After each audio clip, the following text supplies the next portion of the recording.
Good afternoon, everyone.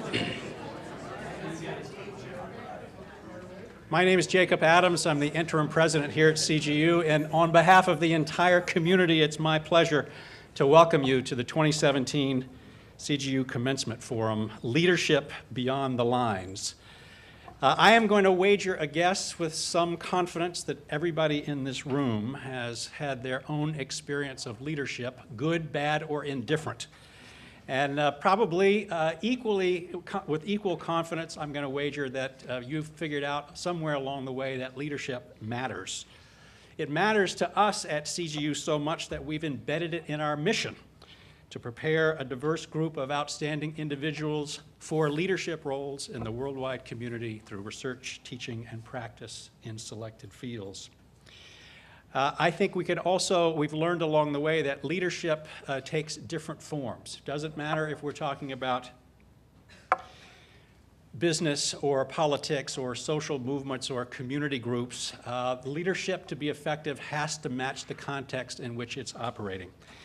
And it also, from our perspective too at CGU, where we think a lot about how we apply the lessons that we have learned to real situations, that our main concern about leadership from time to time is understanding what we've learned across these different settings and how, most importantly, how we apply those to the challenges of today and the ones we anticipate tomorrow.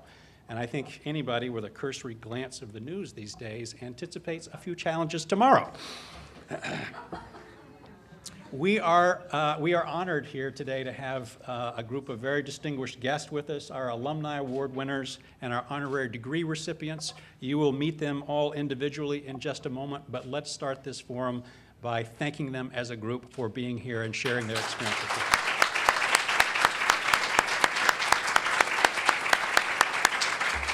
Now I'm going to turn the mic over to the person who has been on point organizing this event, Andy Vasco, our Director of Transdisciplinary Studies.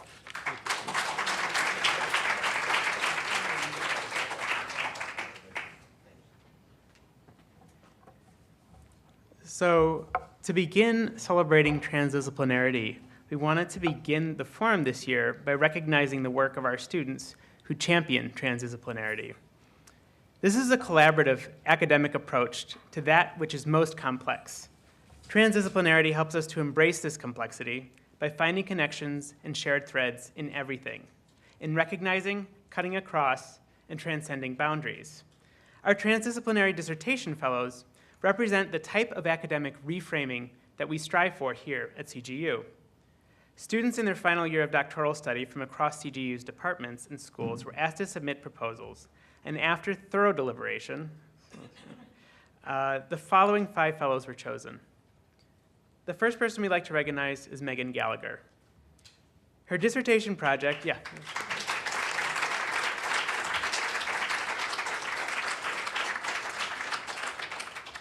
18th century annotations and marginalia in Shakespeare's portfolio, is a work that analyzes the analyst.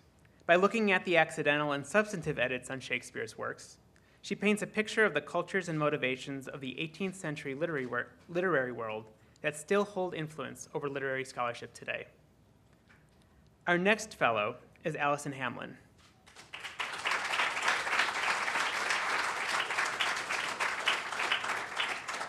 Allison's work, Renegotiating NAFTA, Making Trade Great Again, ? Takes us to the present day, where NAFTA is back in the spotlight and there are talks of its renegotiation. She wants to predict negotiation outcomes by considering geospatial factors and different modeling paradigms, further using econometrics, predicting how changes in NAFTA will have effects across North America. Our third fellow is Sarah Mason.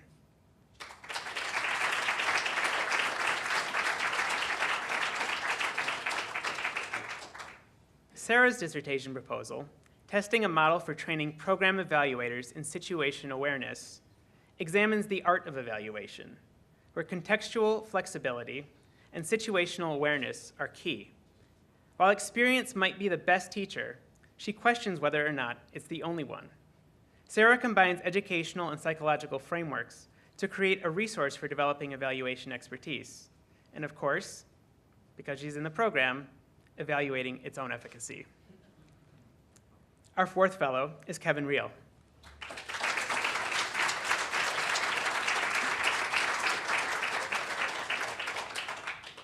Kevin's proposal, extending the poem Muriel Rukeyser's The Book of the Dead Annotated, digs into Muriel Rukeyser's poem. By studying this 20th century work through scholarly lenses that are literary, historical, medical, economic, and legal, to name a few, he will synthesize new commentary and provide annotations for this rich work. And our final fellow is Christopher Wickstrom.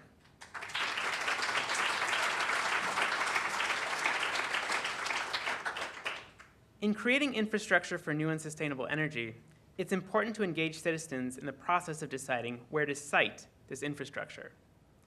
Christopher's dissertation project, Agents of Opposition, Simulating Community Conflict Over New Energy Facilities, demands theories and tools from psychology, economics, and engineering to model and predict citizen participation.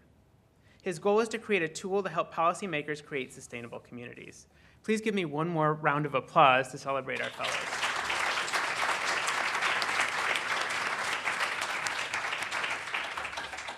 And as we move on with the Commencement Forum, I wanted to give a brief overview of how it's going to work today. First, I'm going to introduce Dr. Jean Schroedel, who is going to be speaking about leadership outside the lines and will be introducing the panel members. Then we'll have a chance to hear from each panel member, and then we will have a panel moderated by Dr. Gloria and Farrell. So now I would like to introduce Jean Schroedel.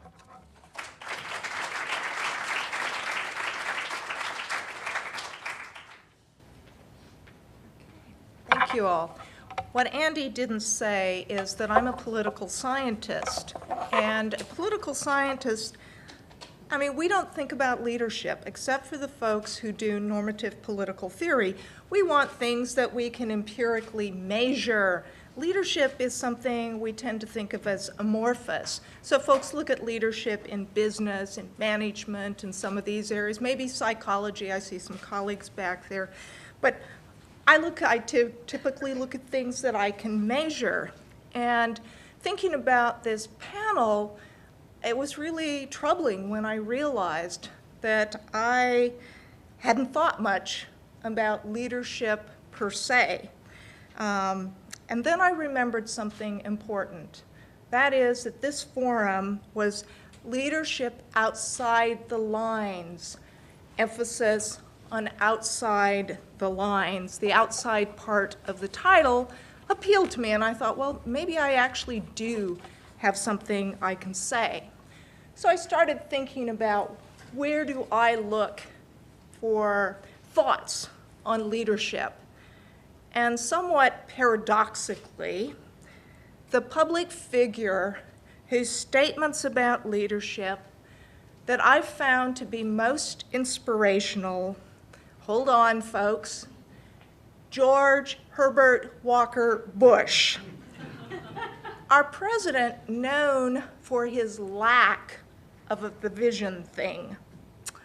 Yet, when I re-looked at his 1989 inaugural address, I discovered that Bush spoke eloquently about the nation's need for a renewed spirit of activism, one that would create 1,000 points of light, all directed at what he called creating better hearts and finer souls. Hello, something we need today, certainly. But I was also asked, my task from Andy was leadership in my life and who has personally affected me. And I always do what I'm told around here, as my colleagues know.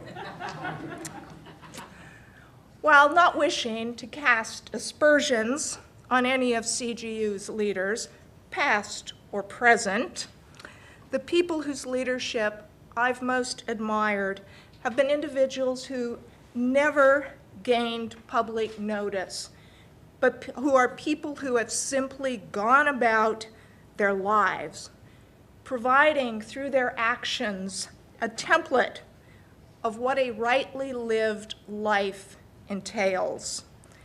And aside from my parents, who I have to recognize, the two people who I most often emulate their leadership style were clearly people who operated outside the lines. As some of you know, and most of you probably don't, I had a somewhat circuitous path to academia, starting with stints in a garment factory in the Tide Flats of Tacoma, and then moving on to a truck plant in South Seattle. These are the places where I learned what it takes to be a leader, which for me entails the ability to inspire those around you to do more, to be more, and to do so while appealing to our better hearts and finer souls. The garment factory workforce was extraordinarily diverse. Asian women, this was a long time ago, I'm not going to tell you how long ago, Asian women who were married to GIs from Fort Lewis and McChord Air Force Base, African American women from the Hilltop section of Tacoma, and some young white women like me. Yes, there was a point when I was young, just so my students know. The pay, the conditions in the factory were pretty awful. But the worst aspect was the fact that we were prohibited from taking breaks, even to go to the bathroom. So we used to spend our lunch hours standing in line in the bathroom, outside the stalls, eating our sandwich, waiting to pee. Yeah, it's true. I will never forget Ruby. She was an older Southern black woman who told us, you are being, or we are being treated like plantation slaves. And that is something we could do something about. And then she went on and she talked about how she, in the past, along with other garment workers, had stood up in a strike in Blue Ridge in Georgia. Not only did Ruby inspire us by her stories and her emphasis on the simple notion that going to the bathroom was a human right, she also knew how to organize and how to unite people, leading us to a wildcat strike, which entailed simply every morning at 11 o'clock, we all turned our machines off and went en masse to the bathroom. Real simple. Then we went back to work. But it was amazing. And the company went nuts. They went so far as to bring in the Pinkertons on us, you know, those 19th century strikebreakers known for shooting people. They came down and they were attacking us, and really, seriously, attacking us, simply women who wanted nothing more than the right to pee. Unfortunately, by the way, we won. We won the strike.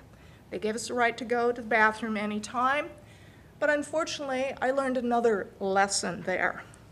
This time about the nature of struggles when the balance of power is very unequal.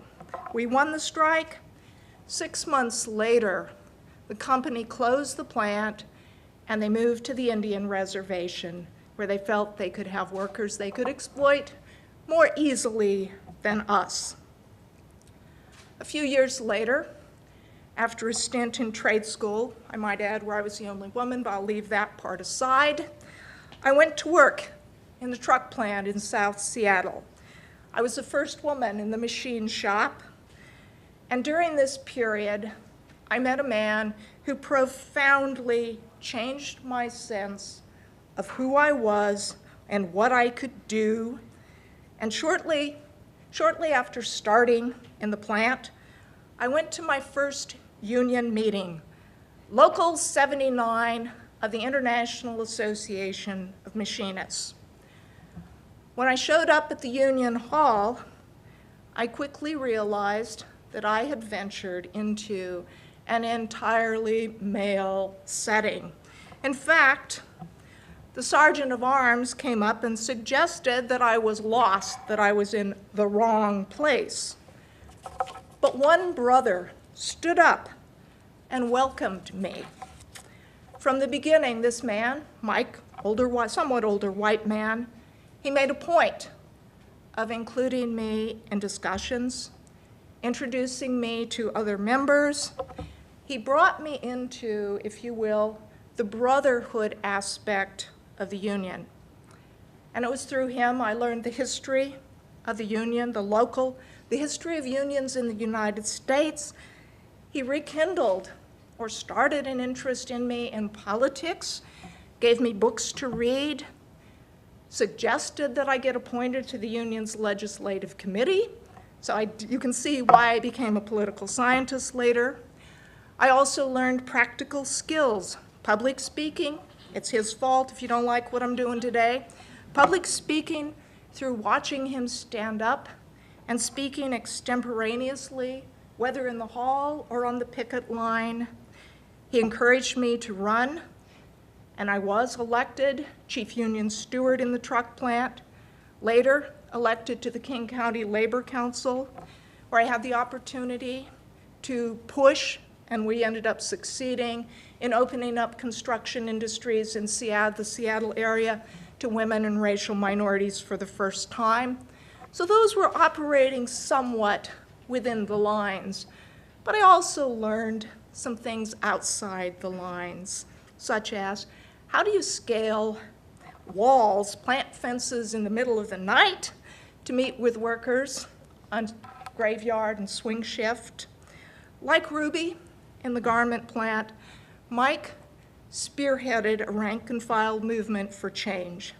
This time, a struggle against leaders who had forgotten or never knew what it meant to be working stiffs. Depending upon the setting, Mike's leadership was either inside the lines or, as I mentioned, occasionally outside the lines. But what was true is that he always helped all of us, the brothers and one sister, to find our better hearts and our finer souls. I would not be where I am today without the encouragement and the lessons that I learned from these two extraordinary and unrecognized leaders. And I believe that the 6 people standing in front or sitting in front of us here on this panel and who are being honored at graduation exemplify this type of leadership.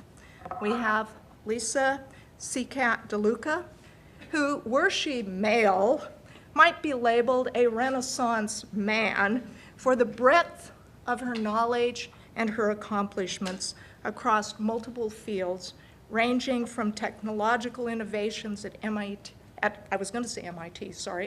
we were talking about that earlier, to writing children's books, extraordinary. Stephen Koblik has, if anything, had an even more diverse background, advanced degrees in international relations and history, combined with extraordinarily successful stints as president of both Reed College and the Huntington Library. Jack Cuzick, who will give the keynote address on Saturday at graduation, has been involved in groundbreaking cancer research, most notably on studies dealing with the breast cancer treatment. I'm going to say it wrong, tamoxifen. Have I got it? Thank you. Good. Gloria Willingham-Touré. She is the CEO of Afram Global Organization, a nonprofit charitable organization that seeks to increase the awareness of human rights and social justice among Guinean people in West Africa. Finally, our last 2 panelists, Oliver and Barbara Semans. They are the co-directors of 4 Directions, the most important Native American voting rights group in the United States. For 2 decades, they have been on the forefront of the struggle for Native people across this country to have equal access to the ballot box. They also are my dear friends, having, if you will, rekindled in some ways that activist spirit in me, and I work with them on some projects. So I hope you will enjoy, learn from our colleagues, and guests today. Thank you.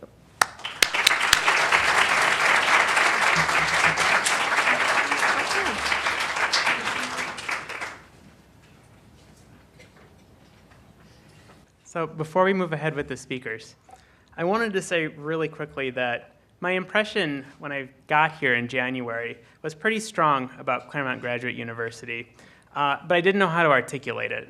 And in organizing this event, I came up with the words that I wanted to use. CGU attracts people who don't fit a mold. I think Jean's story really is a testament to that fact. But all of us here continuously find ourselves in different shoes, and we like to celebrate that. And I think our panel works in very much the same way. So I wanted to briefly speak about each speaker just before they came up to speak to give you some idea of the couple of lives that each of them has led before they've had a chance to speak. So our first speaker is going to be Jack Cuzick, our keynote speaker for tomorrow. Jack was born in Hawthorne here in California, and his transnational accolades are actually best known in the UK, where he is a Fellow of the Royal Society, which is the equivalent of being elected to the National Academies of the Sciences in this country, and he is a Commander of the Order of the British Empire.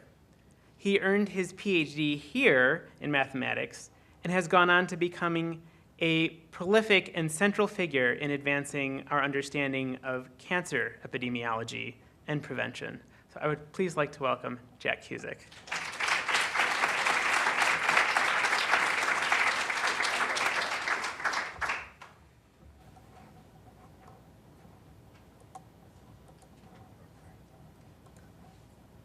Thank you very much, Andy. It's a pleasure to be back in Claremont and to really see the old place where a lot of my ideas and feelings really were generated. I think my real sort of focus and belief is that that leadership is really more about, in my case, vision and innovation than trying to be a leader. Leadership sometimes just happens when you're doing the right thing. I started off, I learned mathematics. I've always felt that mathematics is, if anything, it's the language for thinking rather than anything else. And it offers the opportunity to do almost anything that you choose to do because you've been trained to learn that discipline.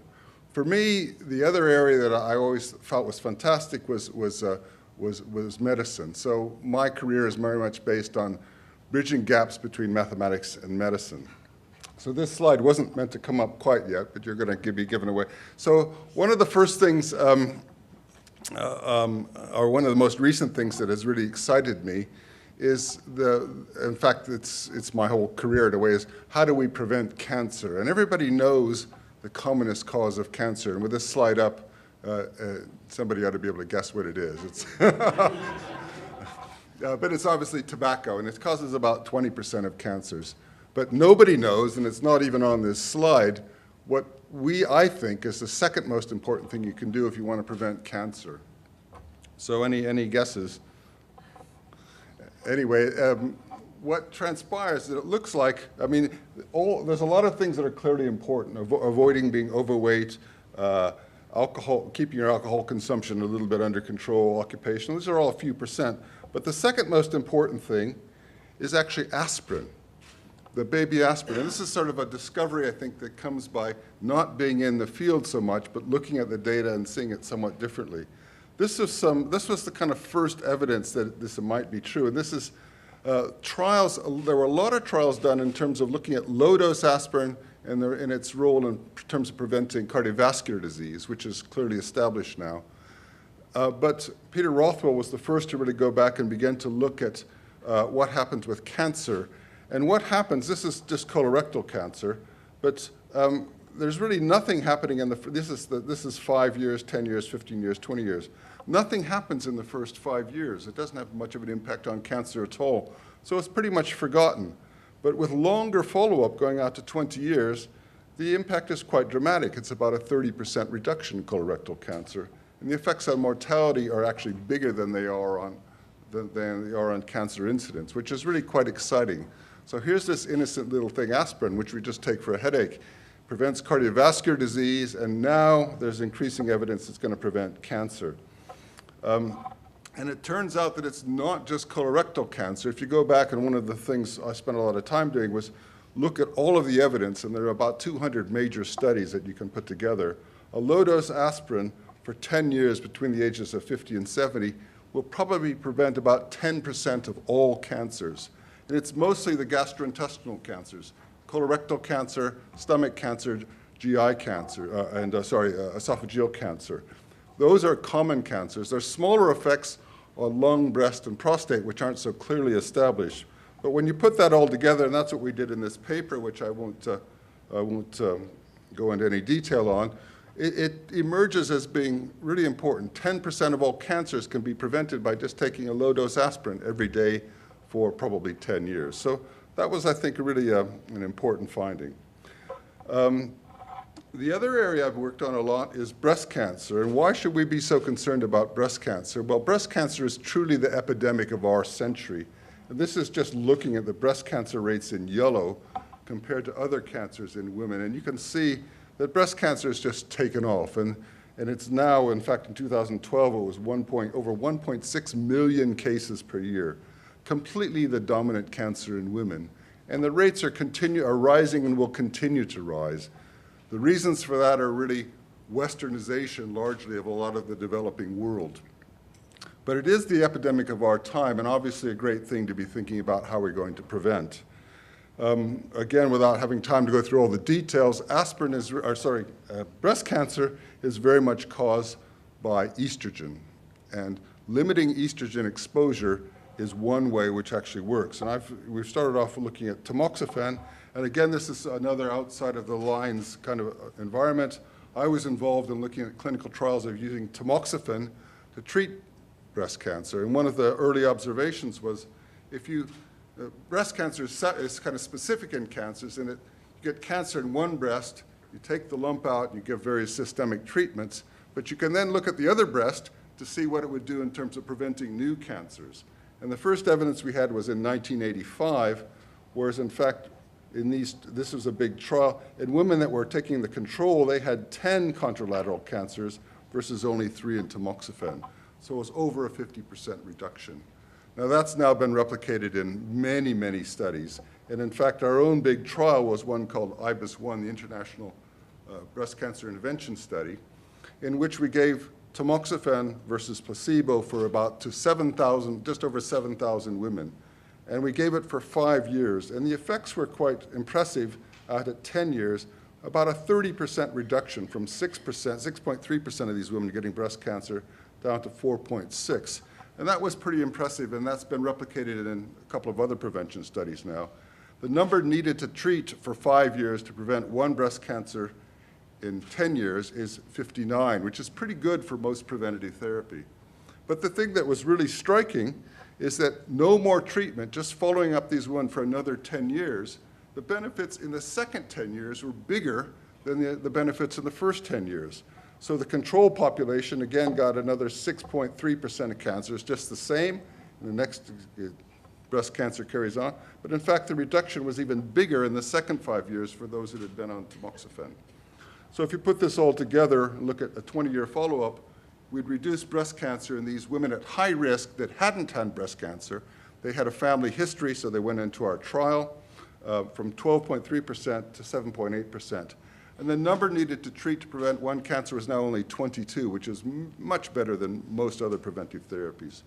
So a really exciting thing, and the fact that, if you stick with it, not just doing the standard thing of looking at trials for 5 or 10 years, carrying them out longer, there really are a lot of amazing things to be learned. So looking at it in terms of numbers, if you treated 1,000 high-risk women, the kind of women that go in our trial, typically they have a mother or sister with breast cancer by the age of 50. 123 of them would get breast cancer in 20 years. We reduced that down to 76, so we prevented 45 breast cancers in these 1,000 women, almost 4.5%. Blood clots are the main side effect of that, and we had an increase of from 23 to 34 plus 11. And the other thing was endometrial cancer, which is one of the side effects, but again, a very small increase from 7 to 10. So the overall risk benefit, I think most people would say, is overwhelmingly positive. The blood clots in endometrial cancer are less serious than breast cancer in terms of mortality. We get a tremendous effect, but the effect was only seen by carrying on for 20 years. Now in the US, they did a bigger trial than ours. They started about the same time, threw lots more money at it, but they thought they had the answer after 5 years and stopped the trial, and they missed the biggest effect because they didn't actually stick with the data long enough to see the results. So the new treatment that's actually replaced tamoxifen for postmenopausal women is called an aromatase inhibitor. This one was anastrozole. And again, we had that same paradigm of looking at contralateral tumors. Those that were on tamoxifen still got some, they got 54, and only half as many in those that took anastrozole, this new drug. So again, here's evidence indirectly from trials of treatment that this is going to be a better drug for prevention.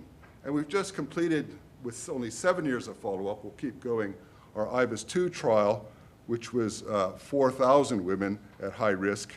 And again, we saw an effect, but the effect is even bigger. It's a 50% reduction, 53% from 5.6% down to 2.8.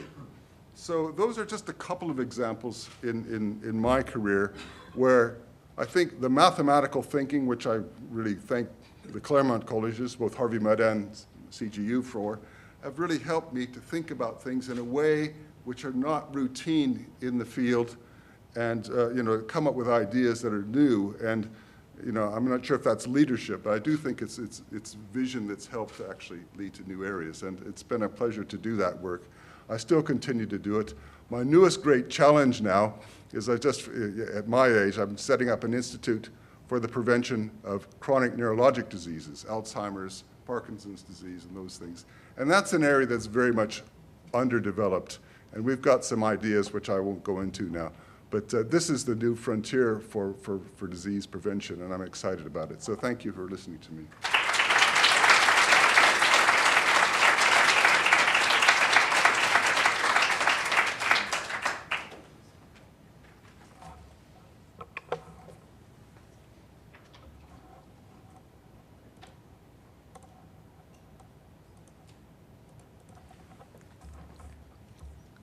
So our next speaker, Stephen Koblik, was a professor of European history at Pomona College, became the dean of faculty at Scripps College, then president of Reed College in Portland, and then president of the Huntington Library.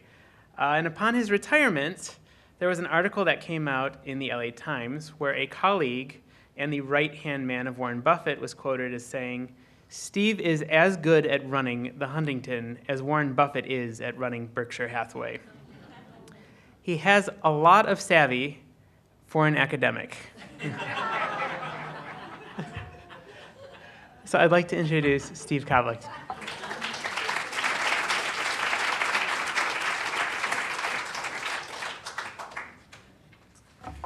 That compliment was from Charlie Munger, for those of you who know Berkshire Hathaway. And I want to thank the Graduate School for this remarkable honor and the opportunity to talk today. Like Jack, I don't have a lot of wisdom about leadership. I tend to view what Andy has just described as accident. And in fact, I'm in the process of writing a book, which is called An Accidental Career. Actually, the subtitle is called Sin, Suicide, and Socialism, Academic Management in the Digital Age. So you get a sense of where I am in all of this. But I really wanted to talk about what I think is central to post-secondary nonprofit management, and that is shared governance. I'm an academic. I started actually 50 years ago this year, and for half of that time I was a typical faculty member, difficult to deal with, always had better ideas than everybody else, and I loved teaching my students and doing my research. And then, again, by accident, as you heard, I became a manager, and in fact, I managed two very special, very extraordinary institutions. And along the way, I really developed a commitment to try to make shared governance more effective, more flexible, so that something that I believed in, which was the way we have traditionally managed academic institutions, shared governance, will survive in what I think is already can be said is a revolutionary age for post-secondary education. It's actually a revolutionary age for education in general. We are going to see some spectacular changes in the next 10 to 20 years, and they are going to be driven by people outside the academy.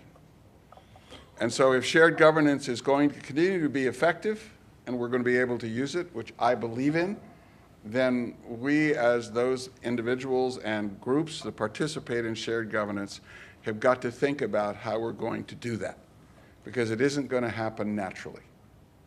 So in my 24 years as a president, I had 4 ideas related to this that I wanted to test and develop. And they're really principles about how I wanted to think about my role as president of those institutions. The first was mission clarity. I am a really firm believer it's difficult to judge something, and I can just take Jack's statistics, unless you know what you're looking for and can actually evaluate it. And so mission clarity to me has 2 aspects that are important. In the for-profit world, there's a bottom line. It may be sooner or later, but there's a bottom line, and you can evaluate it. But in the nonprofit world, and I'm involved in lots of different kinds of nonprofits, we don't have clarity. We don't have a bottom line the way a business does. So where do we find our bottom line? And the bottom line, in my view, is best found by talking about our mission. Now, I'm not talking about a 2-page mission. I'm talking about a very succinct mission.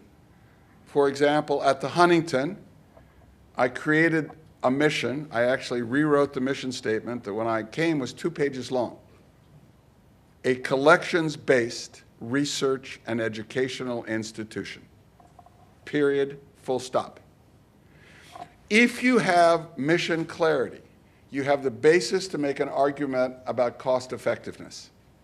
If you don't have mission clarity, it is very difficult to do. So mission clarity was my first principle. Transparency was my second principle. And when I say transparency, I do not think you can have shared governance unless you share almost all information that's pertinent to the institution. The only information that should be in any way sequestered is personnel decisions, because there are laws related to personnel. But everything else, now all presidents will tell you they're committed to transparency, and I can tell you that that's a fake fact.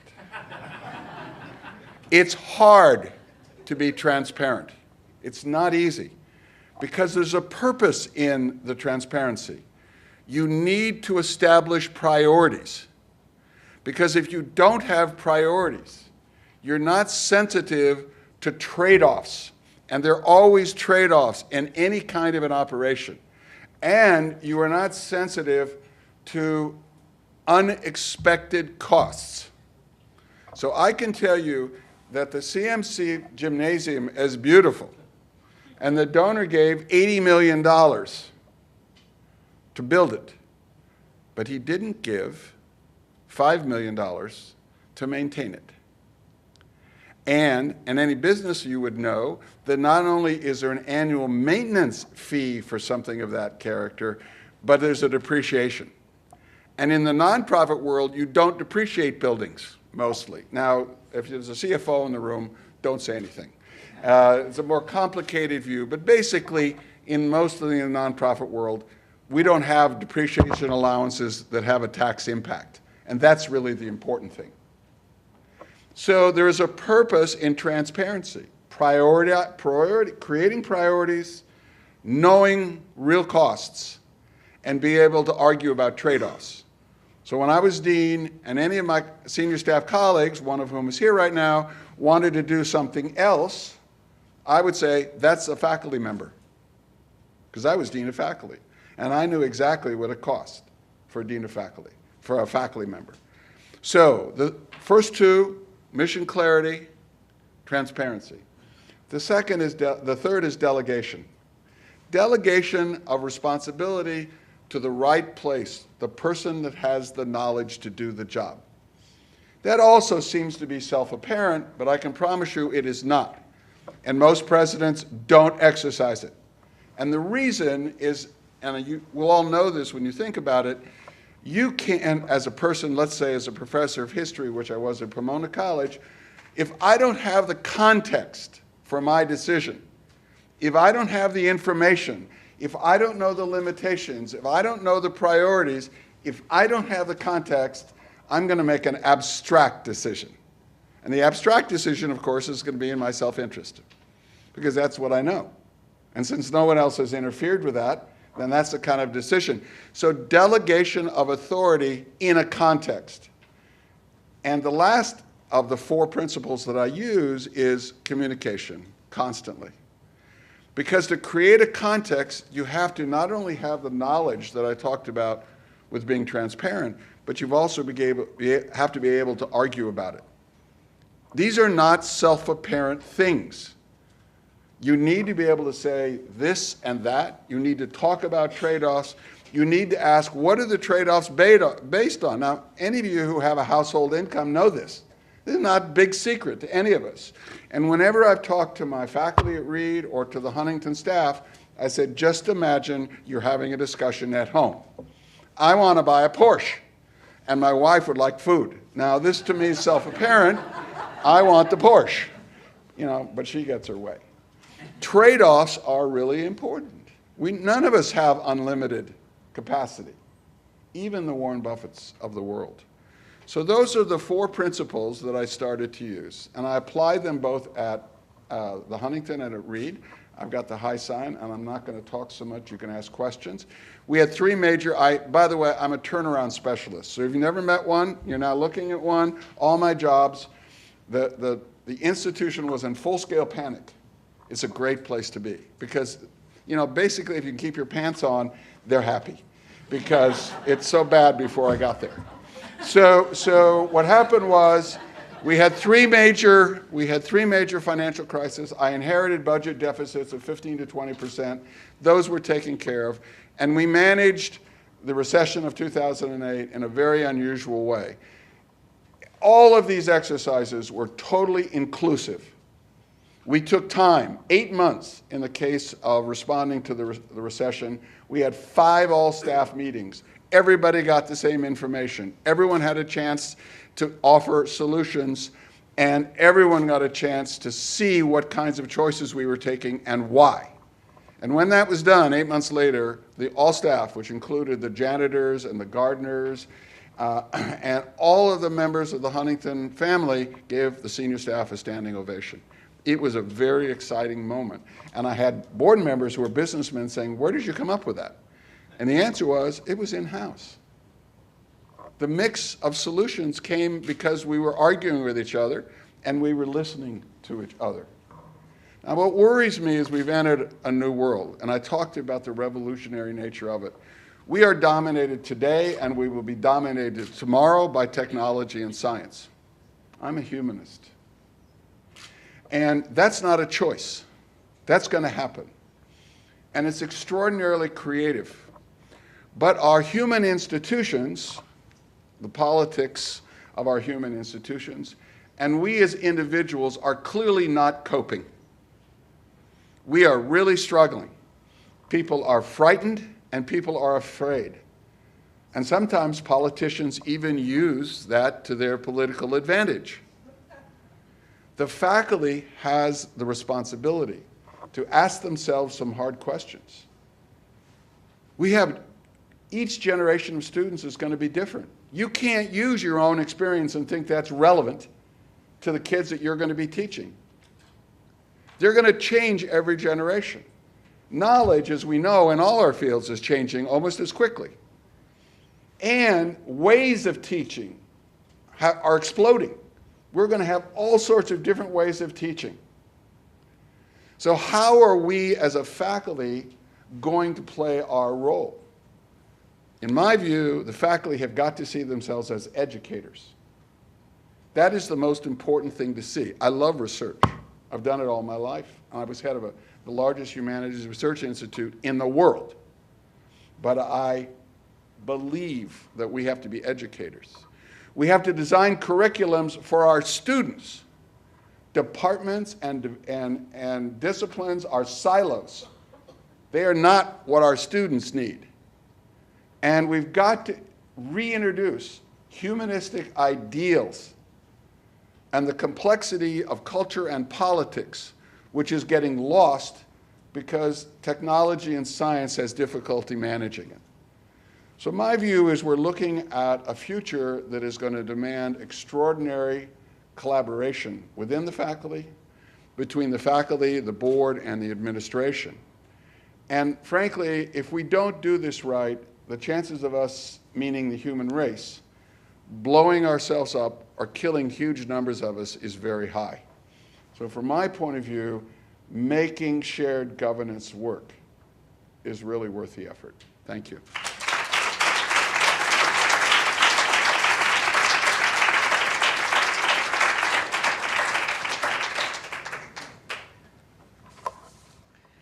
So our next speaker, Seacat DeLuca, is a super inventor, quote unquote. At IBM, she is the most prolific female inventor in the company's history. She is a mobile software engineer, the author of 2 children's books, and I have to tell you the titles because they're fantastic. The first is A Robot Story, Learn to Count to 10 in Binary. And the second is The Internet of Mysterious Things. Lisa was named one of the network world's 50 most fascinating people in technology. And last year, Business Insider reported that on an Instagram post, she had written, "I'm a mom first, a technologist second. Hashtag mother working, not hashtag working mother." Please join me.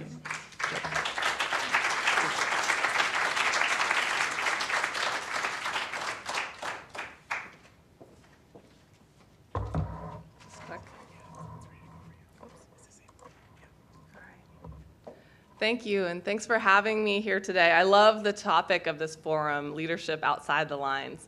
As an inventor, I define other inventors as people that think outside of the box. People that will look at a problem, a product, or a technology and see some potential that other people might have overlooked. So I started thinking about my career and what that moment was where I started thinking outside of the lines. And I couldn't really put my finger on one moment. In fact, I had to go back in time, really far back in time, to being a child. So I grew up in Montana, and I actually am a mom of 2 sets of twins. And yes, all under 4.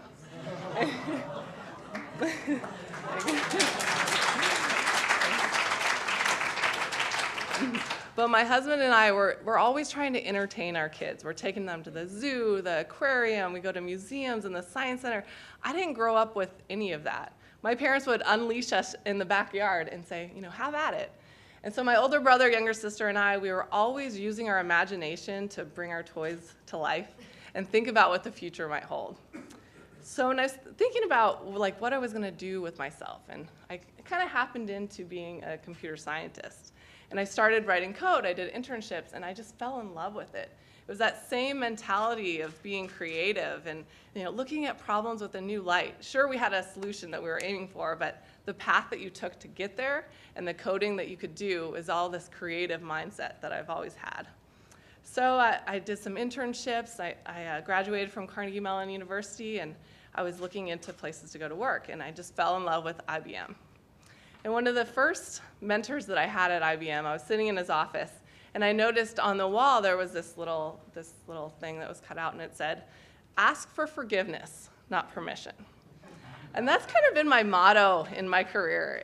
I really look for opportunities to, I think of it as a way of believing in yourself. Follow your ideas and believe in what you're doing, and then other people will as well. But that way of thinking at IBM is called being a wild duck. And I haven't always been supported as being a wild duck. About 3 years into being an IBMer, I get a phone call. And it's my manager at the time, and she says, "Lisa, you need to stop inventing." And I kind of, it was a nervous laugh. I was like, she's got to be joking, because this is a culture of innovation that from the CEO down is pushed on us. And so I'm like, there's no way she's serious about me stopping inventing. And she said, it's not funny. Like, this isn't something you should laugh about. You need to stop inventing right now. And immediately I get a little defensive, and I'm like, why? Are you worried I'm not getting my job done? Because inventing is a nights and weekend thing. It's not my day job. And she's like, no, not at all. We love the work you're doing. But all of the award money for our group comes out of one budget. And since you've had so many patents, all of the award money is going to you. And she's like, there's this guy, Bob, in New York, and he has kids, and he was really hoping for a bigger award, and now we can't give it to him because of you. Yeah, and so I'm thinking to myself, like, Bob can be an inventor too. Like, nothing's stopping Bob from coming invents and ideas. And then I'm thinking logically, and I'm like, okay. And I tell her, I'm like, even if I stopped inventing today, the award money is going to come in. It's a slow process. You come with an idea, you submit it through the review board, the subject area experts review the idea and figure out whether or not it's something valuable to IBM and whether or not we should pursue a patent on it. So that takes a couple months. And then if they like your idea, it's ready to search. And then that idea goes out, and they see if anyone else has done it. So if that comes back clean, again, a couple more months, then you get assigned a lawyer who helps write up your idea and shape it into something that can be submitted as a patent application. So again, a couple months. And then you sign away all your rights, assignment declaration here, IBM, you can have all of the rights to this. But then it takes a couple more months before you actually get paid. So I explained this to her, that even if I stopped inventing right now, it would take 6 months to a year for all the award money to stop. She's like, I don't care. You need to stop inventing right now. So I do. I color inside the lines. It was about 2 weeks that I was probably the most miserable I've ever been at my career. I just remember, for one, I don't like being told what to do. Stop inventing. My instincts are like, fight against that. And also, it was like that creativity, I was missing it.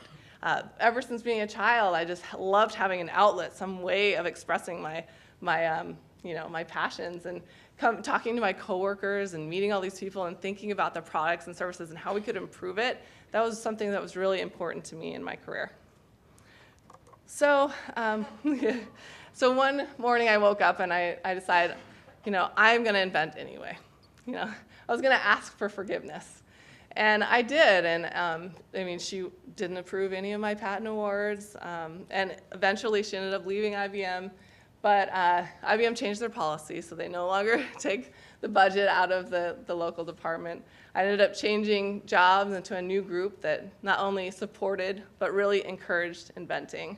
And the one thing that I took away from that is, like, you are in control of your career, and nobody else is going to care as much about your career as you.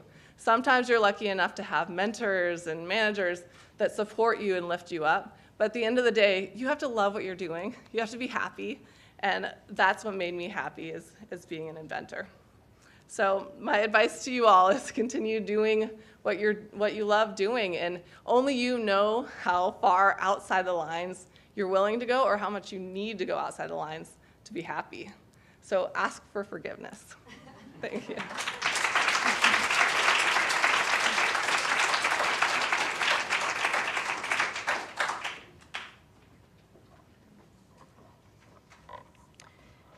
If you are lucky enough to start listening to a story from O.J. and Barb Semans, you'll be hooked enough to want to binge watch a version of their lives on Netflix. They've traversed states, careers, and have had major victories affecting policy across this country without skipping a beat or taking a moment to breathe. Their narrative, most remarkably, flows from the inspiring point of view of two sets of shared eyes. I'd now like to have them come up and tell their stories.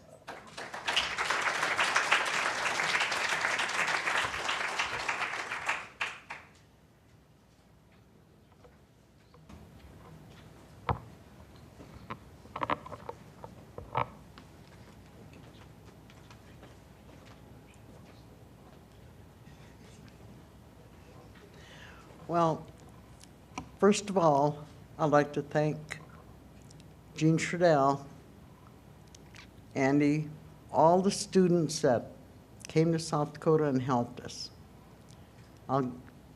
and I'm really honored to receive this award. I never even knew there was such a thing. I honestly didn't. And we've done all this work, and we just did it for the people, and we never looked for an award or anything like appreciation or anything. We just did what we had to do.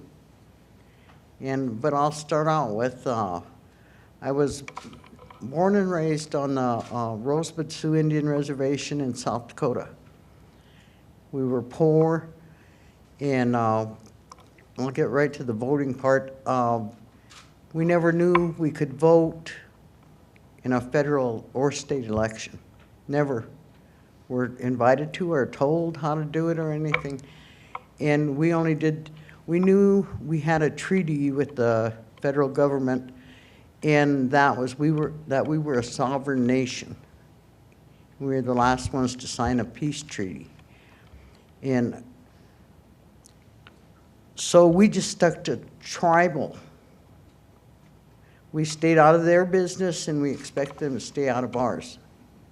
Except they had federal marshals overseeing us or watching us or something. But anyway, from there, we weren't registered to vote. The first time I was registered to vote, I met O.J. We got married. He was a federal agent, and we worked different reservations throughout the United States, and he ended up as a special somebody in law enforcement. I was a dispatcher, and I worked for the Census Bureau. I worked for construction, things like that. But anyway, when we went to Albuquerque, is the first time I found out about we were able to vote in a federal election. And so O.J. and I went down, we registered Republican. Because everybody else was, mostly everybody was Republican, so we just registered and we voted for Ronald Reagan. And then we went on, and he retired from law enforcement. We went back to the reservation. In 1998, we knew about this, being able to vote. So we went out and we got the registration ballots, but at that time you had to notarize the registration. And we weren't notaries. So we got this Indian judge, tribal judge. She was a notary, but she had arthritis and her hands were kind of deformed. But on weekends, we'd go to different Indian communities, and we had a van. She'd sit in a van. We'd go door to door and have them come out and register. And then she would notarize every one of them. And we did this for probably a year, and then something came up, and we moved to Utah. And we lived there until, I can't remember what year. Anyway, we ended up back on the reservation, and we continued to register people to vote. And in 2002, we heard about the Johnson-Thune race. Well, he looked into it and found out they were setting up places to vote, but not on the reservations. They weren't hiring or anything. So he called Tim Johnson's office, and he wanted to know why we were left out. So then they finally agreed to set up an office there, but they wanted someone to manage the office. So he said would find the office, and I volunteered to work. And he would just be a volunteer. So I went for an interview in Sioux Falls. It was all non-Indians, and I did the interview. And anyway, word got back that they wanted to set up in the tribal building and interview some other applicants. And word got back to me that they thought I was too old, you know, and they didn't think I could keep up or something. But anyway, they came down. We set it up for them to do it. And they came down and had food and all kinds of drinks and everything in the tribal building. Well, I told OJ I wasn't going to go. We weren't going down. And then I said, let's go down and check it out. We'll go see who all shows up. Well, I can't remember. I think it was about 2 or 3 ladies showed up. And they were waiting for other ones to come. Nobody, I said, nobody's coming. And these 3 women were older than me. So anyway, long story short, they ended up calling me and saying, Barb, you got the job. So next problem. We find an office in our community center, and I told him I want this Steve Hildebrand, I want it to run things my way. And he said, no, you run it our way, or you don't work for us. So I said, okay, I'll give you a day. I said, you guys run it the way you want to, or I'll run it the way you want me to. But at the end of the day, if you're not satisfied, then I get to run it my way. So they agreed to that. And so I got to pick whoever I wanted to work for me. At the, they were staffers from DC and lawyers and different people. They came on in cars and buses and things, and they stopped at my office first because that was on the way to Pine Ridge, the other Indian reservation west of us. And luckily I was first. So we would interview the guys that got off, and then would select who we wanted to send the rest to Pine Ridge. And the next day, they went out to register voters. And they had their white shirts on and dress pants and suits and things like that. Well, they came back to the office later that evening. They did not get one person registered. When they would walk up to the door, which I knew they were dressed up, they were either missionaries, you know, Mormons, or or a Seventh-day Adventist, or they were federal marshals. And mainly they thought they were federal marshals. They were either out the back door or they didn't answer the door. So anyway, the next day, Senator, or Tim Johnson's office called me and said, Barb, run it your way. You got it. So then we started. We got all the white guys to drive the vans and and we hired our own people. And we picked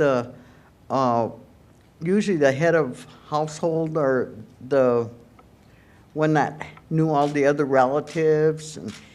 And anyway, we picked them, and we had the white guys drive the vans, and they rode, and they went to the doors. Well, by the time we had that one day to vote, and then he gave the speech to, he can tell you what happened in between this time, but a lot of things, the legal things, I don't really, can't express myself as well as he can. And, but I took care of the office. And I ran the computer, did everything, and he checked out I think we had 22 communities that were, one was like 30 miles away, one was 20, 10, 15. And so we had to keep track of all those different communities.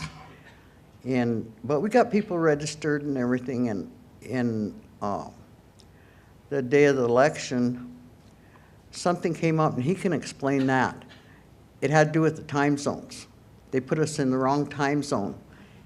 And we got cheated out of an hour in the morning, which was good that morning because Indians usually aren't up, but they don't have jobs to go to.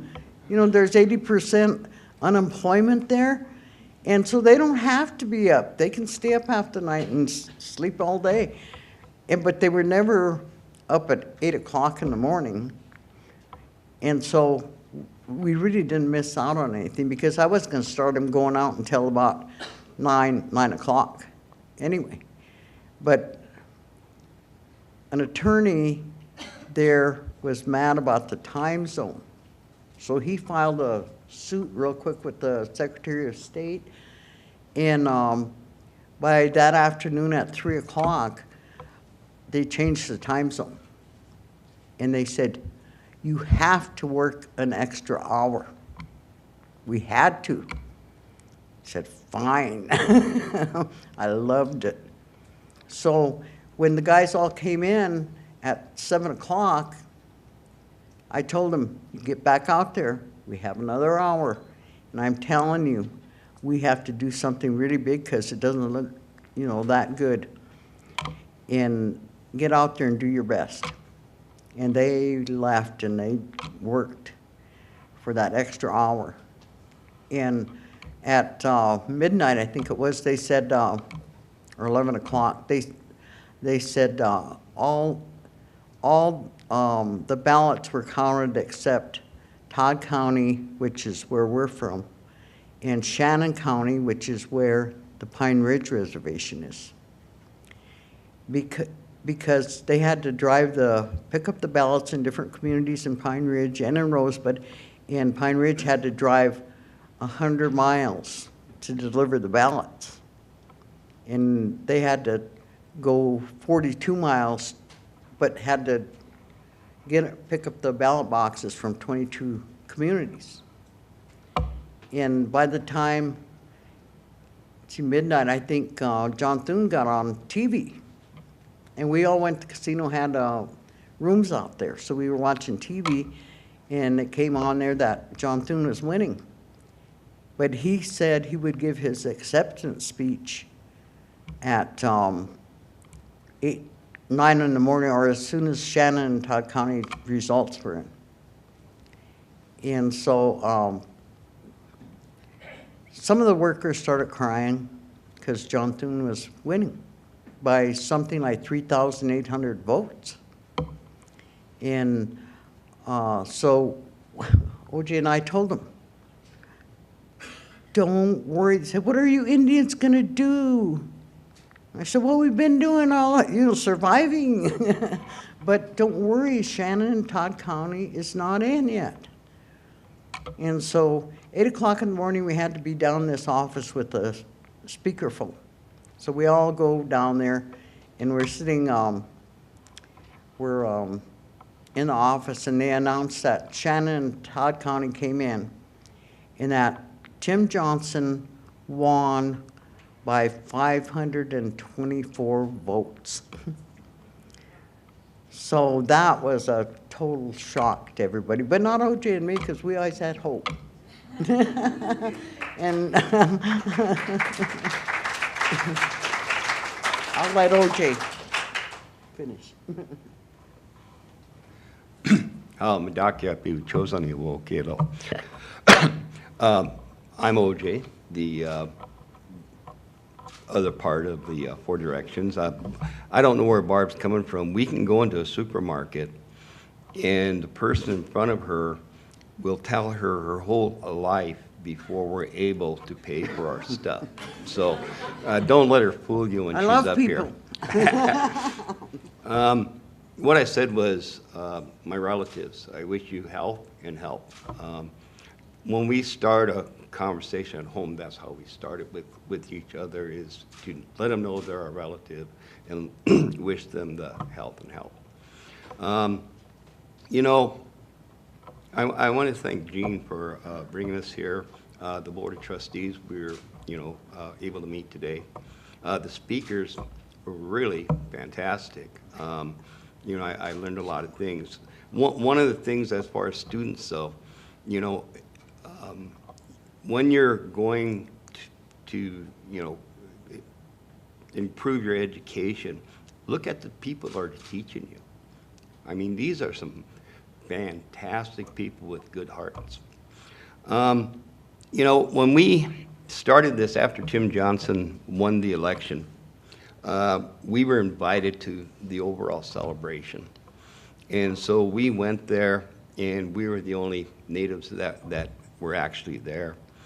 And we saw them having a few beers and having a good time. And the next thing you know, they started calling different people up to, you know, the podium, and they'd wrap star quilts around them. And we were sitting there and go, our tribe gave that to Senator Johnson. In Pine Ridge. In Pine Ridge. I mean, we saw all the different tribal star quilts that were given to them, to Senator Johnson, and we saw them put them on other people. Now, don't get me wrong. I mean, our tradition is when we give it to you, it's yours to give. But what we saw was the tribal members that worked hard weren't getting recognition. They weren't up there getting anything. And the reason we started this was for our people to get something. So we got done with that, and we decided that we were not going to work for a campaign ever again. I mean, not that we didn't feel honored that we accomplished something that was unique and that natives were able to elect a United States Senator.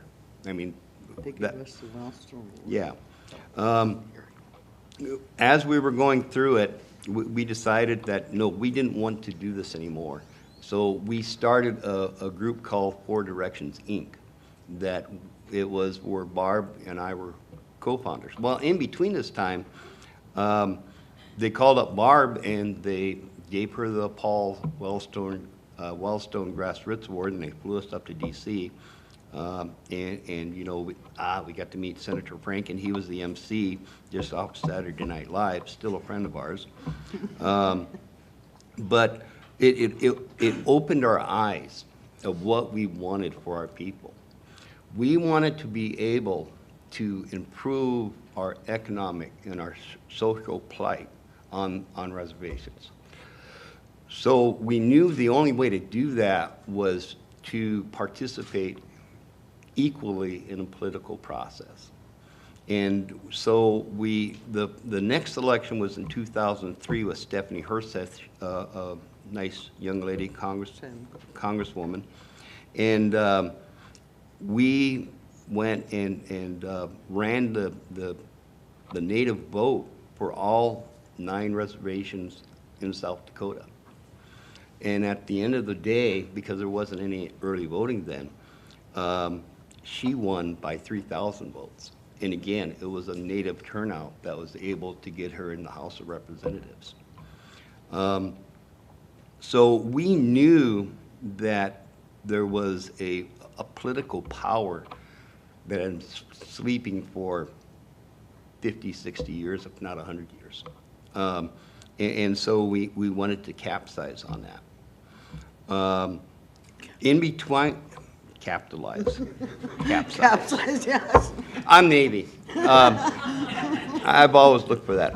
But what happened is we had to think outside the box, because we knew that we couldn't do this all the time. And about that time, states started coming out with early absentee voting, which means that states could actually, or people that didn't live on the reservation would have 30 days to vote, and they could start, you know, prior to the election and vote all the way up to the election as long as they went to their county building.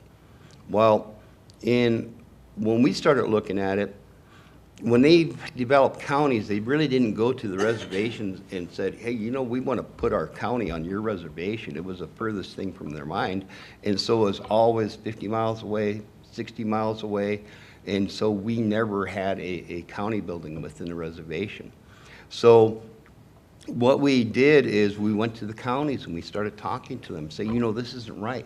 Why don't you put a satellite office on our reservation here in Rosebud, one in Pine Ridge.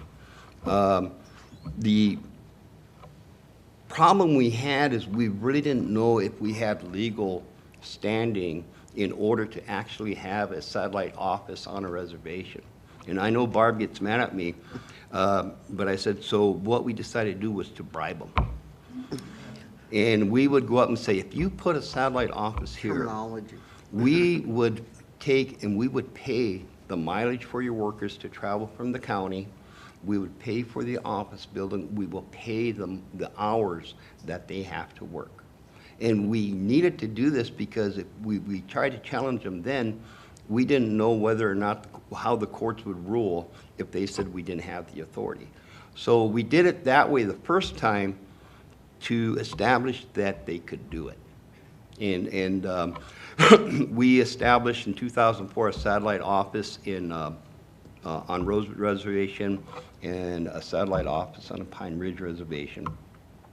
The first time we did it on the Rosewood Reservation, the election was, at that time, Senator Dashiell was going against then Congressman Thune. We increased the voter turnout by 140%. And of that, 68% of the tribal members on the reservation voted prior to the election. So we thought, we have an idea here. And so what happened was and then in 2006, we couldn't get any funding, we couldn't go anywhere. 2008, same thing. 2010, we got tired of it. And we kept on asking, they wouldn't do it. And we have a friend named Brett Healy, he's a consultant for us. And we were sitting there and we were saying, we're tired of this. I mean, we can't bribe them no more. So let's take them to court. I mean, let us sue them under the Voting Rights Act, not as a voter delusion, but on a voter denial, meaning that you are not giving me the same access to vote as you are given other citizens of the state of South Dakota. And Brett goes, well, it's going to be costly. And I hope there's mathematicians out here, because how we came about the first voting rights case was how many cows he could sell. I mean, we're talking, we didn't have funding. We had to look for our consultant to count his cows and add up how much we would be able to pay an attorney to start a lawsuit. I'm going to jump real quick from the first one, Brooks versus Gant. That was like a 75 cow lawsuit. When we went here this last election in 2016, that was like a 200 cow lawsuit. So that's how we actually, started forward. Plus your attorney fees. Yeah, plus, the attorney fees. But Oh, that you, I guess before I go, I want to talk a little bit more. One of the things I want to tell you, do people remember the last election when there was one electoral, what do you call Electoral. it? Electoral vote for one individual besides Hillary and Trump. Yes. Okay. That lady her name is Faith. She's from our reservation. It was on the Dakota Access Pipeline. And the reason I want to bring this up is we had a long conversation one night, and we always like to kind of talk and joke around. And Faith said to me she said, one time I went up to an elder, and I asked that elder, in order for us to be elders, we have to not only have knowledge, we have to have wisdom. And she said, how do you know as an elder if you're an actual elder with that knowledge and wisdom? And the grandma kind of sat there for a while. I said, well, when you talk to somebody and they listen to you, you'll be an elder. And so Faith said, what if they don't listen to you? I said, then you're just old. So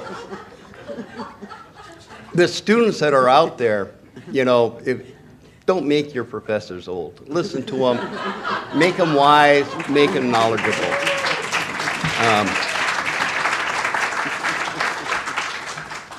We went, and Jean one time, she was looking to do something in Indian country. And she reached out to San Manuel, I believe it is, who reached out to a chairman named Tex Hall, that was the chairman of the Great Plains Tribal Chairmen's Association. And we worked with them because we tried to, you know, we didn't want to just sell cows. We wanted to try to raise money to do a little bit more.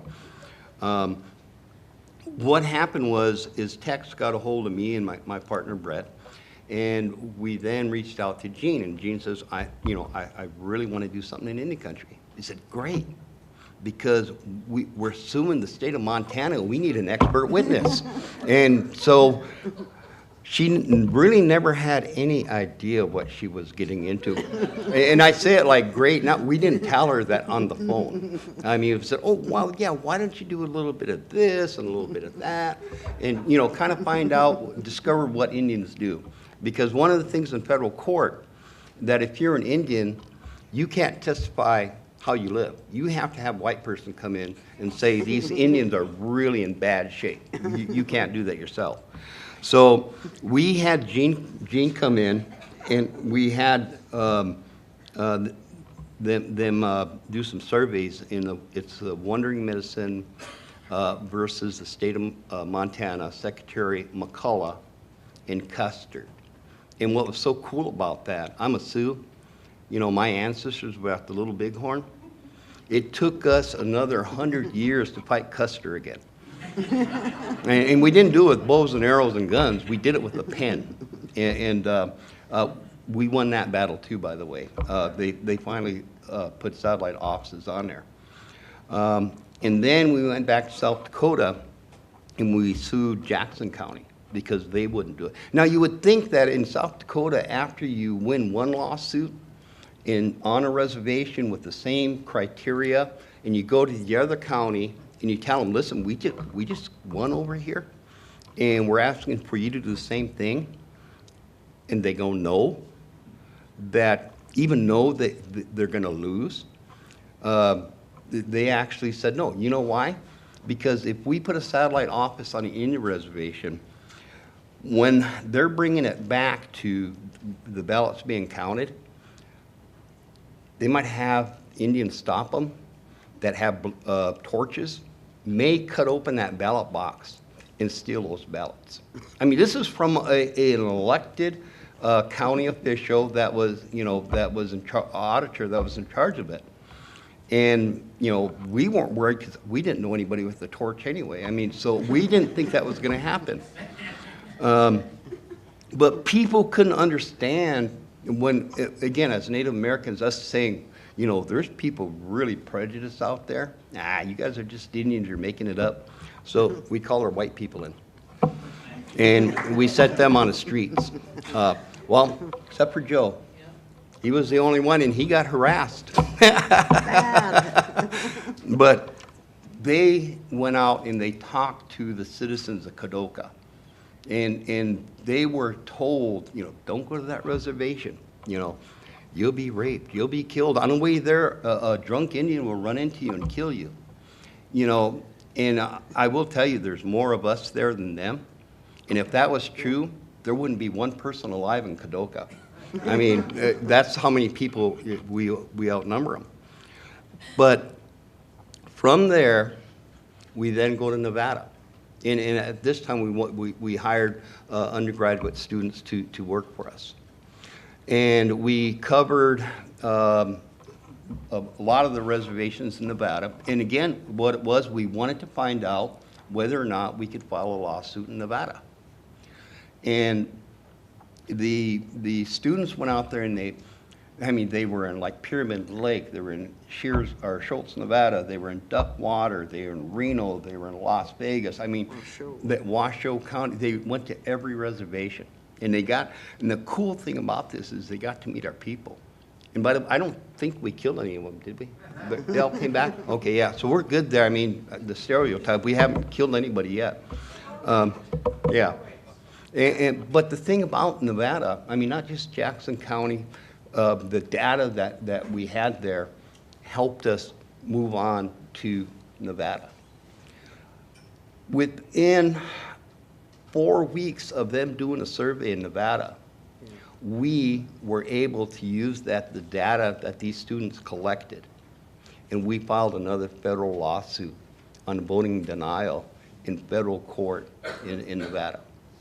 So I don't, besides Joe, I hope there's more of Gene's students here. But your activities from Jackson County to Nevada, you actually changed history.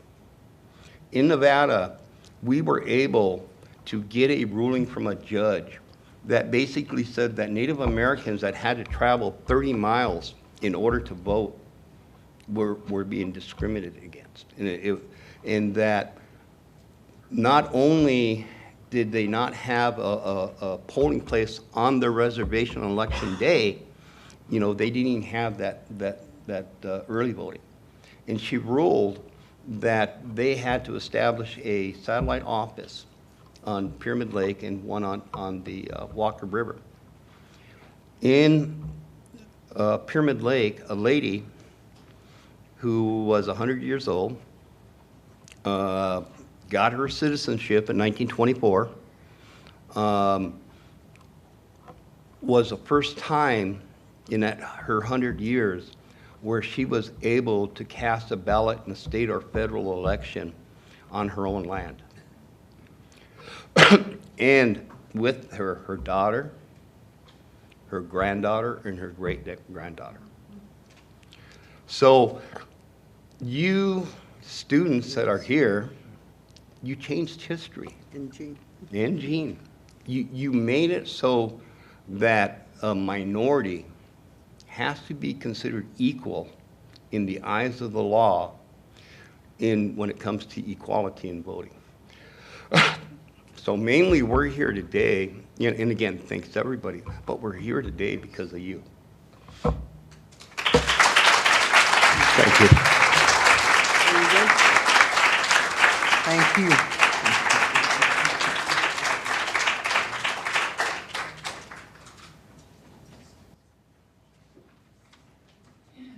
So we're going to rearrange the schedule a little bit. We've got one final speaker, Gloria Willingham-Touré, who has lived what many of us have seen only in news clips as one of the early graduates of the newly desegregated Little Rock Central High School in the 60s.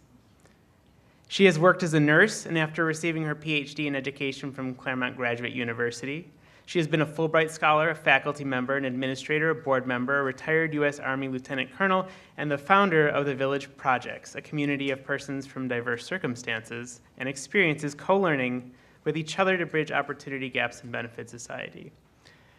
After Dr. Willingham-Touré speaks, we're going to have a chance for a reception where we'll be able to talk to the speakers for a little bit and ask our questions directly so that we can get you a little bit of food, get a little bit of some kind of beverage in you, and celebrate the accomplishments of everyone together. So please welcome Dr. Willingham-Touré.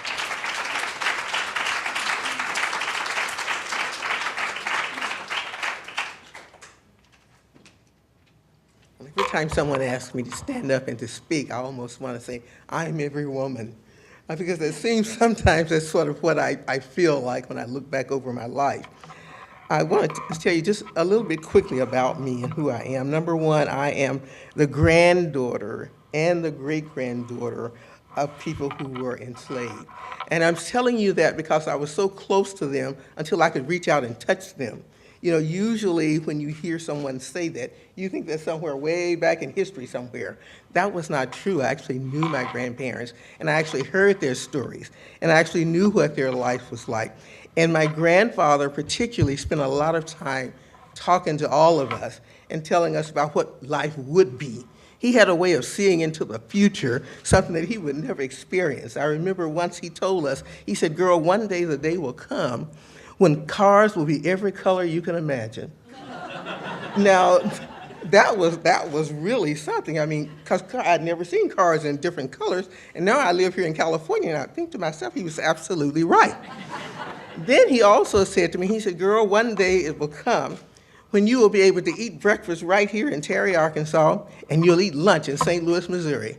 And my eyes would get big. I mean, I just couldn't believe that something like that would happen. What I learned from him, though, was that he was indeed a visionary. Even coming from the struggles that he had overcome, he was just a visionary. He could always sort of see beyond where we were. And his job was always to prepare us to do that. Now, I was blessed in that my family members all lived to be in their hundreds. They lived to be very old. That's why we're so close. That's why we're so close. And I'm hoping that I'll carry that tradition on and live the very same way. I actually grew up and lived in the lines. And so I have to talk about me in the lines, and then I'll take us outside the lines. And the lines for me were very clearly drawn. There was no doubt about it, because they were legally drawn lines for me. There were lines of, I came along during the Jim Crow era, where I heard you mention about having the right to use the bathroom, where having the right to know where to use the bathroom, where to drink out of a water fountain. Very common to me. It was so common until I thought it was just normal. It was just a normal way of being, and that's the way it was. So we planned where we went around that and how long we could go somewhere around that, because those kinds of things were considered normal at the time. In the 1960s, actually in the 1950s, when Brown versus the Board of Education had passed, and in 1957, particularly in Little Rock, Arkansas, where we had the first group of students to go to Little Rock Central High School, and many of you have heard that story. I didn't go with the first group, I was the next group after that. And we would become the first group, the four of us that came in, who would stay there now for 4 years and graduate. 3 years, I'm sorry, and graduate. Now here's the significance of that. We were leaving inside the box, and we were now going outside to an area that we knew nothing about. I had no idea, there is no way my parents, my grandparents, aunts, uncles, none of them had ever been outside in that world. It was just not allowed.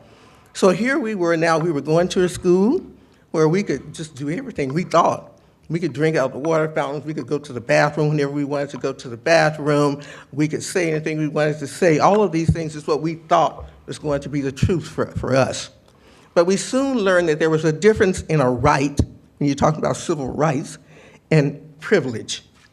See, those who had privilege could do that all the time, but those of us who were fighting for rights had to fight for it on a legal ground, and even when the laws passed, there were still the additional fights that went on behind that.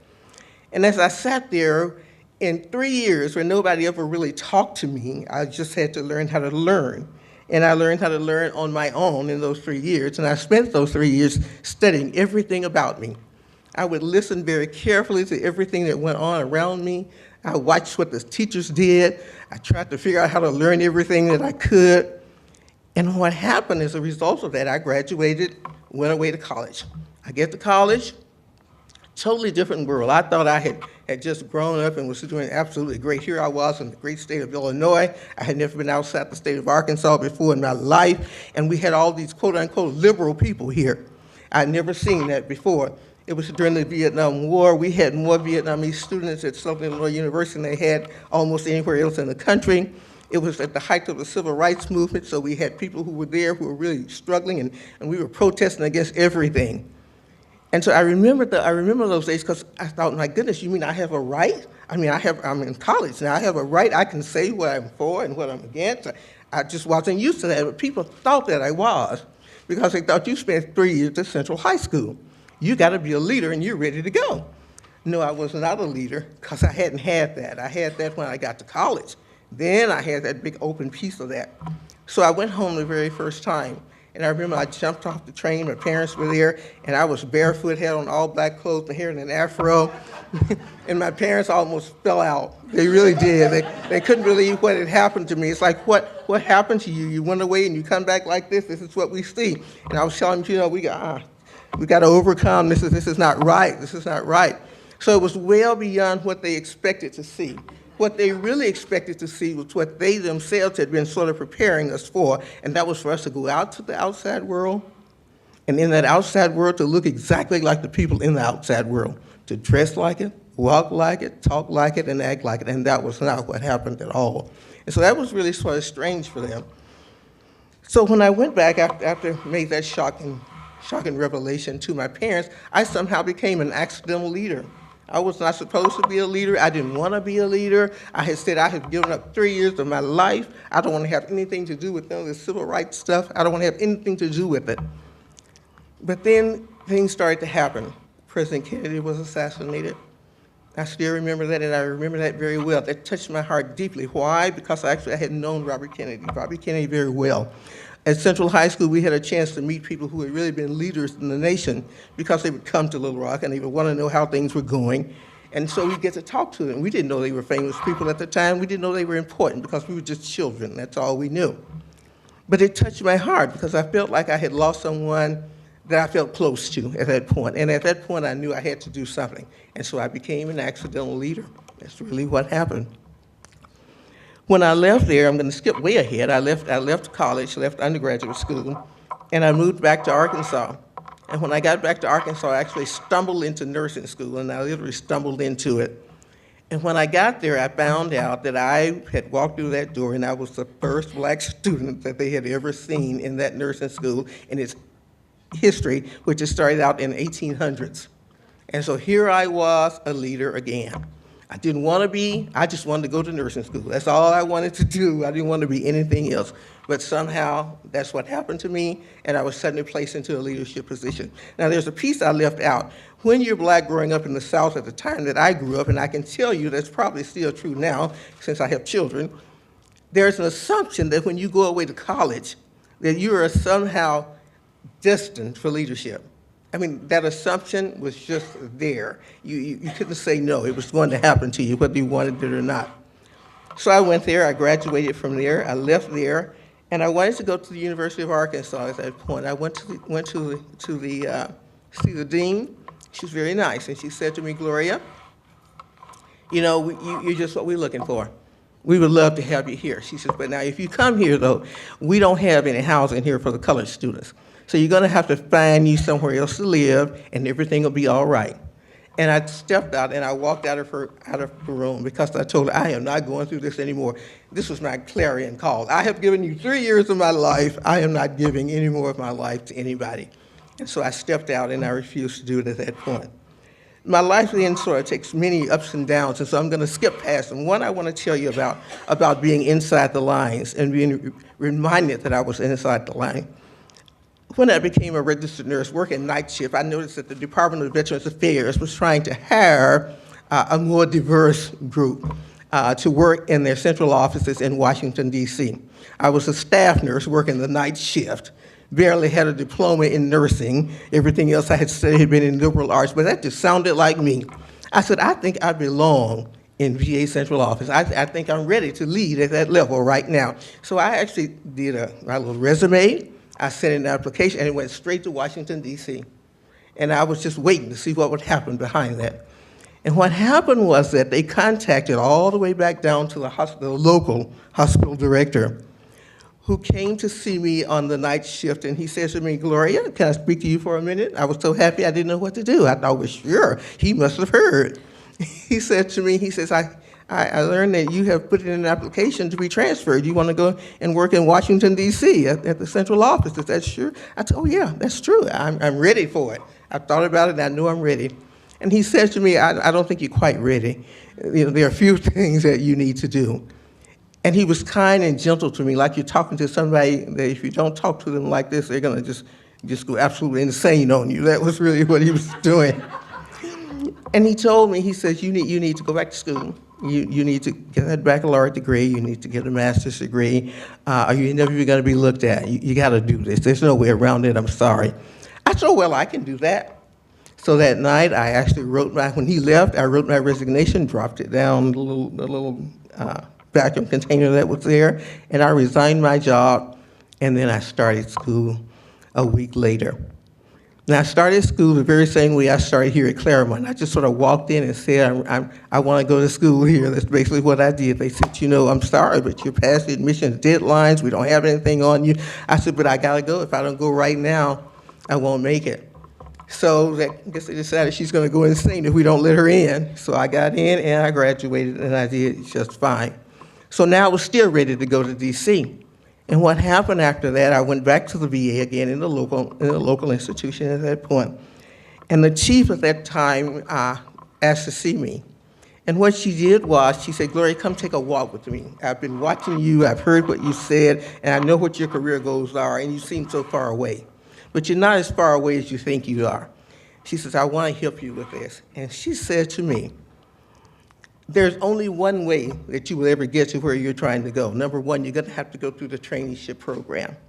And there's only one way that you'll really ever get to that program, she says, and that's if somebody recommends you. And chances are you're not going to be recommended. She said, I'm just going to tell you, it's very rare, she says, for a black person to get recommended for that. She says, but I've been watching you, and there's something I have to tell you about myself that you don't know. She says, I'm not going to be living long. She says, I'm a very sick woman. And I've been trying to figure out what is that I want to do in my life. What do I want to do? And she says, and I think I'm going to open this door for you. So if you can move to Washington, D.C., I will get you there. Just say yes. And I did. And she did. And I never forgot her for that. And that was how I ended up with the career in the Department of Veterans Affairs. And that's how I ended up being a chief of nursing education and research. Through no great talents of my own, I must tell you, I was an accidental leader, and that's what happened. And the same thing went on and on and on with everything that I did, from the time I went into the military to the Fulbright program. Everything seemed to just fall into place for me. And so I thought after that, this is how all of this circles back. But not everybody seems to get these opportunities. Not everybody gets somehow to have these things just drop in your lap. But those of us who have had that happen, we know what's behind whatever it is that we did, and we know how to get there, and we have influence, and we have networks, we have knowledge, but we're keeping it to ourselves. And so when I would be asked to come in to speak, I would speak to audiences that look pretty much like this audience, with very few black people in the audience, very few. And so what would happen, I would say, so the people that need to be hearing me aren't really hearing me at all. And they aren't really benefiting from anything that I know. They're definitely not benefiting from any of my networks or spheres of influence. What can I do about that? And that's how we ended up starting the Village Projects. And you were talking about missions and staying true to your mission. If I were to put it in a nutshell, ours became lift as you climb. And you hear that one over and over again, lift as you climb. So then we had to go find the people. Who are these people out here who've had all these kinds of accidental experiences and sometimes very strategic experiences? And we started looking for them. We looked for them everywhere. We read about them. We saw them in just community-based things. Some of them were multimillionaires by now. Some of them were barely scraping through and trying to make it. But we found them. And we would ask them to come and to tell their stories and to share their influence and to share their networks. And from that, we started to do what we call fiscal sponsorships. And those fiscal sponsorships are aimed at people who are living every day in their lives, in their communities, who see problems and things that need to be helped, but they're afraid to move on it. They don't know what to do. They aren't as bold as I am, where you send it up. No, they don't know what to do. And we say to them, you come to us and talk to us, and we will lift you as you climb. And that's exactly what we do. So in a nutshell, if somebody asks me, what is it that you do? I think you ask, what do you do? That's what we do. We lift as we climb, and we prepare other people to lift as we climb. And I say to you, lift as you climb. Thank you.